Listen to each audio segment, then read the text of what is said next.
जय हिंद। परिणाम पथ यूट्यूब चैनल में आपका स्वागत है। द्वंद्व कहाँ तक पाला जाए, युद्ध कहाँ तक टाला जाए, तू राणा का वंशज फेंक जहाँ तक भाला जाए। इस बचे हुए समय में आपको जी जान लगा के मेहनत करना है और इतना मेहनत करना है कि आपके पड़ोस में पढ़ने वाला, पास में पढ़ने वाला बच्चा ये ना कह सके कि हमारे द्वारा से 10 में ज़्यादा नंबर रहे, हाई स्कूल में ज़्यादा नंबर रहे। तो इससे इतना मेहनत करना है कि आपको उनसे और सभी बच्चों से अच्छा स्कोर करना है इस परीक्षा में। तो आइए देखते हैं हम लोग अलंकार के बारे में। पिछली वीडियो में हमने रस के बारे में पूरा पढ़ लिया था। अब अलंकार, इस वीडियो में जानेंगे हम अलंकार के बारे में। इससे बोर्ड परीक्षा में 1 नंबर का प्रश्न आता है। आइए देखते हैं अलंकार क्या है। तो अलंकार की परिभाषा है, काव्य की शोभा बढ़ाने वाले तत्वों को अलंकार कहते हैं। काव्य की शोभा बढ़ाने वाले तत्वों को ही क्या कहते हैं? अलंकार कहते हैं। इसका साधारण अर्थ समझते हैं हम लोग। जिस प्रकार मनुष्य के शरीर में, हम लोग मनुष्य मानव के शरीर में क्या होता है, शोभा बढ़ाने के लिए इसकी हम लोग क्या करते हैं, आभूषण पहनते हैं, गहना गुड़िया पहनते हैं। उसी प्रकार क्या होता है, जो काव्य है, इस काव्य की शोभा बढ़ाने के लिए किसका प्रयोग किया जाता है? अलंकार। किस अलंकार का प्रयोग किया जाता है कि काव्य को पढ़ने में क्या है, आनंद आए, उसकी सुंदरता और बढ़ जाए। उसी लिए अलंकार का प्रयोग किया जाता है। जिस तरह हम लोग गहना पहनते हैं तो और थोड़ा अच्छे सुंदर दिखने लगते हैं, उसी प्रकार काव्य की शोभा बढ़ाने के लिए किसका प्रयोग किया जाता है? अलंकार का प्रयोग किया जाता है। तो काव्य की शोभा बढ़ाने वाले तत्वों को अलंकार कहते हैं। अलंकार शब्द अलंकार कितने शब्दों से मिलकर बना है? तो अलंकार 2 शब्दों से मिलकर बना है, अलम प्लस कार। अलम और धन कार। अलम का अर्थ होता है सजावट या भूषित करना और कार का अर्थ होता है करने वाला। यानी ये देखते हैं अलंकार के भेद या प्रकार। अलंकार के कितने प्रकार होते हैं? तो अलंकार के 2 भेद होते हैं। अलंकार के 2 भेद होते हैं। कौन कौन? शब्दालंकार और अर्थालंकार। शब्दालंकार और अर्थालंकार, ये अलंकार के 2 भेद होते हैं। तो शब्दालंकार में क्या क्या होता है? अनुप्रास अलंकार, यमक अलंकार और श्लेष अलंकार, ये शब्द अलंकार के भेद हैं, भाग हैं। और अर्थालंकार में है उपमा अलंकार, रूपक अलंकार, उत्प्रेक्षा अलंकार, अतिशयोक्ति अलंकार, दृष्टांत अलंकार और मानवीकरण इत्यादि अलंकार। ये किस में आते हैं? अर्थालंकार में आते हैं। तो जो 10वीं के बोर्ड परीक्षा है उसके पाठ्यक्रम में क्या क्या अलंकार हम लोगों को पढ़ना है? 3 अलंकारों को पढ़ना है, उपमा अलंकार, रूपक अलंकार और उत्प्रेक्षा अलंकार। इन 3 अलंकारों को अच्छे तरीके से हम लोग पढ़ लेंगे तो उसी में से 1 नंबर कंफर्म हमारा हो जाएगा। चलिए अब अलंकार में देखते हैं। पहला अलंकार क्या है? उपमा अलंकार। तो उपमा अलंकार को हम लोग जानेंगे कि क्या होता है उपमा अलंकार। इसकी परिभाषा देखेंगे और उदाहरण सहित देखेंगे। तो परिभाषा देखते हैं उपमा अलंकार की क्या है। जहाँ किसी व्यक्ति या वस्तु की किसी अन्य व्यक्ति या वस्तु से समान गुणधर्म के आधार पर तुलना की जाए या समानता बताई जाए, वहाँ उपमा अलंकार होता है। इसका अर्थ यह हुआ कि किसी भी व्यक्ति या वस्तु की गुणधर्मों में जो समानता होती है, समान गुणधर्म दिखाई देगा और उसकी तुलना जब किया जाएगा ना, समानता बताया जाएगा किसी एक व्यक्ति का किसी दूसरे व्यक्ति से, या किसी एक वस्तु का किसी दूसरे व्यक्ति से, गुण जब समान होगा उसी के तुलना किया जाएगा, समानता बताया जाएगा, वहाँ पे क्या होगा? उपमा अलंकार होगा। वहाँ पे उपमा अलंकार होगा। आइए देखते हैं उदाहरण के माध्यम से। हरिपद कोमल कमल से। हरिपद कोमल कमल से। हरिपद माने क्या होता है? हरि का पद, यानी भगवान कृष्ण का पद, पैर। कोमल कमल से, कोमल कमल से। कोमल है, क्या है? कोमल है किससे? कमल से। यानी जो भगवान श्री कृष्ण का पैर है कोमल है किससे? कमल से। किससे? कमल से। तो भगवान कृष्ण की पैरों की जो कोमलता है उसकी तुलना किससे किया जा रहा है? कमल से किया जा रहा है। तो आइए आगे देखते हैं हम लोग कि उपमा अलंकार के कितने भेद होते हैं। तो उपमा अलंकार के 4 अंग या 4 भेद होते हैं। उपमा अलंकार के 4 अंग होते हैं। इसमें पहला होता है उपमेय, दूसरा होता है उपमान, तीसरा होता है वाचक शब्द और चौथा होता है साधारण गुणधर्म या साधारण धर्म इसे कहते हैं। तो आइए इन चारों भागों को पहले समझते हैं, उसके बाद से उदाहरण के माध्यम से देखेंगे कि इसमें उपमेय कौन है, उपमान कौन है, वाचक शब्द कौन है और साधारण गुणधर्म कौन है। तो आइए पहला देखते हैं उपमेय क्या होता है। जिसकी समानता बताई जाती है उसे उपमेय कहते हैं। जिसकी समानता बताई जाती है उसे उपमेय कहते हैं। मान लीजिए किसी व्यक्ति की हम किसी अन्य व्यक्ति से तुलना कर रहे हैं, तो जिसकी समानता बताई जाती है या जिसकी तुलना की जाती है उसे हम लोग क्या कहते हैं? उपमेय। उदाहरण के तौर पे हरिपद कोमल कमल से, यहाँ पे उपमेय क्या है? हरिपद। क्या है? हरिपद माने हरि का पैर। हरिपद यहाँ पे क्या है? उपमेय है। हरिपद उपमेय है। अब उपमान देखते हैं कि उपमान क्या होता है। जिससे समानता बताई जाती है उसे उपमान कहते हैं। जिससे समानता बताई जाती है उसे उपमान कहते हैं। अब यहाँ पे देखते हैं किससे समानता बताई जा रही है। कमल से समानता बताई जा रही है। किससे बताई जा रही है? कमल से। तो कमल यहाँ पे क्या हो जाएगा? उपमान हो जाएगा। उपमेय क्या हो गया? हरिपद। उपमान क्या हो गया? कमल। अब इसमें देखते हैं वाचक शब्द क्या होता है। तो समानता अथवा पहचान को व्यक्त करने के लिए करने वाले शब्द वाचक शब्द कहलाते हैं। समानता को जो बताए या पहचान को जो बताए शब्द वही क्या है? वाचक शब्द। तो यहाँ पे से हमारा क्या हो जाएगा? वाचक शब्द। से हमारा वाचक शब्द यहाँ पे हो जाएगा। हरिपद कोमल किससे? कमल से। तो से हमारा क्या हो जाएगा? वाचक शब्द हो जाएगा। आइए साधारण गुण धर्म देखते हैं। साधारण गुण धर्म क्या है? तो साधारण धर्म है जो गुण उपमा और उपमेय में समान रूप से रहता है उसे क्या कहते हैं? साधारण धर्म कहते हैं। जो उपमा में भी हो और उपमेय में भी हो जो गुण, उसी को क्या कहेंगे? साधारण गुण धर्म। तो इसमें गुण क्या है जी? कोमलता। हरिपद भी कोमल है और कमल भी क्या है? कोमल है। तो इसमें साधारण गुण धर्म क्या हो जाएगा?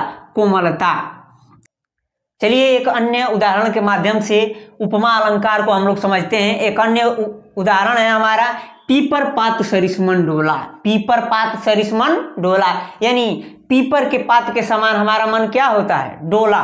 तो यहाँ पे पीपर पात सरिसमन डोला, इसमें हम लोग को पहचानना है कि उपमेय क्या है, उपमान क्या है, वाचक शब्द क्या है और साधारण गुणधर्म क्या है। तो उपमेय क्या बताए हैं हम? जिसकी तुलना किया जाए या जिसकी समानता बताई जाए उसे ही हम लोग क्या कहेंगे? उपमेय कहेंगे। तो यहाँ पे हमारा मन की तुलना किया जा रहा है, मन की समानता बताई जा रही है। जिसकी समानता बताई जाए उसे क्या कहते हैं? उपमेय कहते हैं। मन हमारा डोल रहा है किसके समान? पीपर के पात के समान। तो अब यहाँ पे उपमान देखते हैं कि उपमान क्या होता है। जिससे तुलना किया जाता है वो हमारा उपमान होता है। तो किससे तुलना किया जा रहा है? मन की तुलना किससे किया जा रहा है? पीपर के पात के समान, पीपर के पतई के समान। तो पीपर पात यहाँ पे हमारा उपमान हो जाएगा। पीपर पात उपमान हमारा हो जाएगा पीपर पात। और इसमें वाचक शब्द क्या हो जाएगा? वाचक शब्द क्या होता है? समानता अथवा पहचान को बताने वाले शब्द वाचक शब्द होते हैं। तो इसमें सरिस मने समान होता है। सरिस मने समान। तो ये हमारा क्या हो जाएगा? वाचक शब्द हो जाएगा। और साधारण गुणधर्म हमारा क्या होता है? जो गुणधर्म उपमा उपमेय दोनों में हो वो क्या होता है? साधारण गुणधर्म। तो इसमें दोनों में क्या हो रहा है? डोलने का गुणधर्म दोनों में समान है। माने मन भी हमारा डोलता है कभी कभी। पीपर का पात भी क्या करता है? डोलता है। तो ये गुणधर्म क्या है? समान है। तो ये हमारा रहा उपमा अलंकार। चलिए अब दूसरा अलंकार देखते हैं कि दूसरा अलंकार हमारा क्या है। तो दूसरा अलंकार है रूपक अलंकार। आइए रूपक अलंकार की परिभाषा और उदाहरण समझते हैं। जहाँ उपमेय में उपमान का भेद रहित आरोप किया जाता है, अर्थात उपमेय और उपमान में समानता प्रकट किया जाता है, वहाँ रूपक अलंकार होता है। क्या होता है? जहाँ उपमेय में उपमान का भेद रहित आरोप किया जाता है वहाँ पे कौन सा अलंकार होता है? रूपक अलंकार। और इसमें भी उपमेय और उपमान की क्या प्रकट किया जाता है? समानता प्रकट किया जाता है। अब आप लोग कहेंगे कि सर उपमा अलंकार में भी साधारण गुणधर्मों की तुलना किया जाता था, समानता प्रकट किया जाता था, और रूपक अलंकार में भी समानता प्रकट किया जाता है, तो इनको अलग अलग पहचानेंगे कैसे पहचानेंगे? आइए रूपक अलंकार का पहले उदाहरण देखते हैं। चरण कमल बंदौ हरिराई। चरण कमल बंदौ हरिराई यानी यहाँ पे श्री कृष्ण जी के जो चरण हैं उसका कमल से क्या किया जा रहा है? तुलना किया जा रहा है।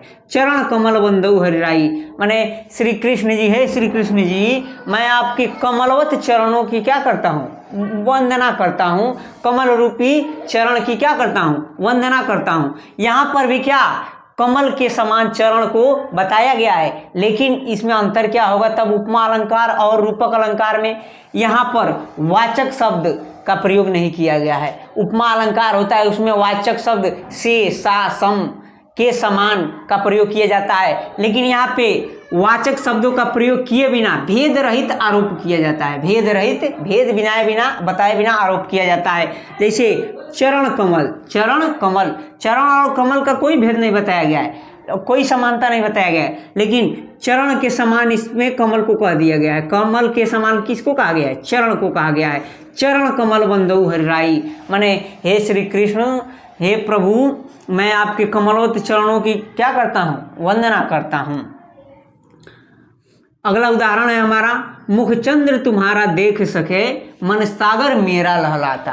तो इसमें हमारा उपमा अलंकार कौन कौन है, मुख चंद्र तुम्हारा, मुख चंद्र, मुख की तुलना किससे किया गया है, चंद्र के समान। मुख चंद्र तुम्हारा देख सके मन सागर मेरा लहलाता, और यहाँ पे मन की तुलना किससे किया गया है, सागर के समान, सागर के समान इसकी समानता क्या किया गया है, प्रकट किया गया है। मुख की समानता किससे, चंद्र से, और सागर की समानता किससे, मन से। मुख चंद्र तुम्हारा देख सके मन सागर मेरा लहराता, इसमें भेद रहित आरोप किया गया है, इसलिए ये कौन सा अलंकार है, रूपक अलंकार है। इसमें वाचक शब्दों का प्रयोग से, सा, सम के समान का प्रयोग नहीं किया गया है। मुख का तुलना चंद्र के समान कर दिया गया है, लेकिन वाचक शब्द नहीं है। मन का तुलना किससे, सागर के समान कर दिया गया है, पर इसमें वाचक शब्दों का प्रयोग नहीं किया गया है। अब आइए अगला हम लोग अलंकार देखते हैं। अगला तीसरा नंबर अलंकार है हमारा उत्प्रेक्षा अलंकार। उत्प्रेक्षा अलंकार क्या होता है, इसका उदाहरण और परिभाषा समझते हैं। तो जहाँ उपमेय में उपमान की संभावना की जाए वहाँ पे कौन सा अलंकार होता है, उत्प्रेक्षा अलंकार होता है। जहाँ उपमेय में उपमान की संभावना किया जाए वहाँ कौन सा अलंकार होता है, उत्प्रेक्षा अलंकार होता है। अब उत्प्रेक्षा अलंकार को पहचानने के लिए कुछ वाचक शब्द होते हैं, जैसे मनु मानु, जनु जानो, मनहु जनहु आदि, ये सब उत्प्रेक्षा अलंकार के क्या हैं, वाचक शब्द है। माने जिन भी वाक्यों में मनु मानो, जनु जानो, मनहु जनहु आदि ऐसे ही कुछ वाक्य आएंगे, वाचक शब्द आएंगे, जिससे हम लोग क्या करेंगे, उत्प्रेक्षा अलंकार को पहचानेंगे। और उत्प्रेक्षा अलंकार क्या होता है, जहाँ उपमेय में उपमान की क्या किया जाए, संभावना किया जाए। यहाँ पे तुलना नहीं किया जा रहा है, यहाँ पे संभावना किया जा रहा है। आइए उदाहरण देखते हैं। उदाहरण है हमारा, सोहत ओढ़े पीतु पटु श्याम सलोने गात मनो नील मणि शैल पर आतप पर्यो प्रभात। इसका अर्थ क्या होगा कि सोहत ओढ़े पीत पटु, माने श्री कृष्ण जी क्या किए हैं, सोहत ओढ़े पीत पटु, पीला वस्त्र जब धारण करते हैं तो श्याम सलोने गात, और श्री कृष्ण जी का शरीर सांवला है और वो क्या करते हैं, पीला वस्त्र जब धारण करते हैं तब क्या होता है, मनो नील मणि शैल पर आतप पर्यो प्रभात। तो श्री कृष्ण जी जब पीला वस्त्र धारण करते हैं अपने सांवले शरीर पर, तब ये होता है कि मनो नील मणि शैल पर आतप पर्यो प्रभात, माने वे ऐसे दिखाई देते हैं जैसे कि सुबह सुबह प्रातः काल के समय क्या हो रहा है, नीले मणि के जो पहाड़ है उस पे सुबह सुबह जब सूर्य की किरण पड़ती है और जैसे वो चमक उठता है, उसी प्रकार श्री कृष्ण जी जब पीला वस्त्र धारण करते हैं तब उनका शरीर भी क्या होता है, चमकने लगता है। तो यहाँ पे इसमें संभावना किया जा रहा है, नीले मणि की संभावना हो रही है कि श्री कृष्ण जी नीले मणि के पहाड़ के समान दिख रहे हैं। तो इस वीडियो में हमने अलंकार के बारे में सब कुछ पढ़ लिया है कि अलंकार क्या होता है, अलंकार के कितने भेद या प्रकार होते हैं। अलंकार के 2 प्रकार होते हैं, शब्दालंकार, अर्थालंकार, और उसमें से हमारे पाठ्यक्रम में 3 अलंकार मुख्य थे, जो उपमा अलंकार, रूपक अलंकार और उत्प्रेक्षा अलंकार। इन्हें हमने बारी बारी से देख लिया है। तो आशा करते हैं आपको ये वीडियो अच्छा लगा होगा। जय हिंद।